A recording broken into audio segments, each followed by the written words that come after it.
Dans cette expérience, nous allons voir le rôle des morphogènes dans la polarisation dorso-ventrale du tube neural. Alors ici, on a pris un explant de tube neural de poulet et on l'a mis en culture en présence de Sonic Hedgehog. Alors on a pris un explant dans la région intermédiaire, c'est-à-dire pas complètement dorsale, pas complètement ventrale, et on l'a mis en culture avec 5 nanomolaires de Sonic Hedgehog.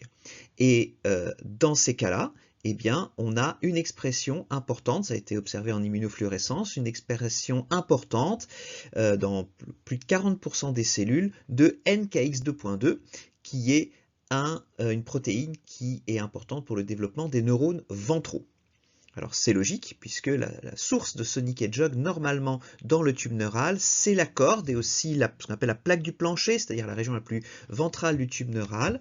Et donc là, in vitro, on reproduit les mêmes conditions qu'à proximité de la corde et de la plaque du plancher. On a beaucoup de Sonic Hedgehog et donc on exprime NKX22. On n'exprime pas PAX6 ou très peu PAX6 et pas MSX1.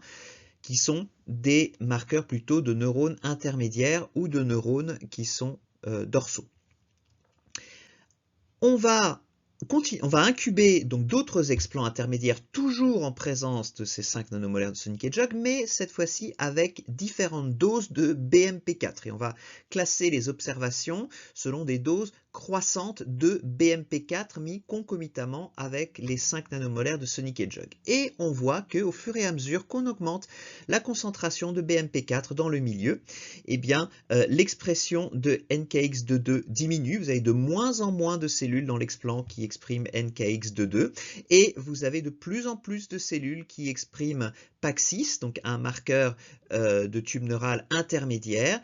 Et si on augmente encore plus les doses et on passe à des doses plus importantes, eh bien, on a l'expression de PAX6 qui plafonne et qui diminue, et à la place, on a une expression de plus en plus forte de MSX1 ou MSX2 qui, normalement, est exprimée dans le tube neural dorsal. Donc, on voit un antagonisme entre deux morphogènes, Sonic Hedgehog qui permet de déterminer des neurones ventraux, de ventraliser le tube neural, et BMP4 qui a un effet opposé et qui dorsalise le tube neural. Et la source de BMP4, c'est le toit du tube neural qui est une source de BMP4. Donc on voit deux régions opposées qui produisent des morphogènes qui ont des effets opposés. Et ça, c'est quelque chose d'assez classique. Lors de la polarisation d'un axe, on a souvent deux sources de morphogènes à une et l'autre des extrémités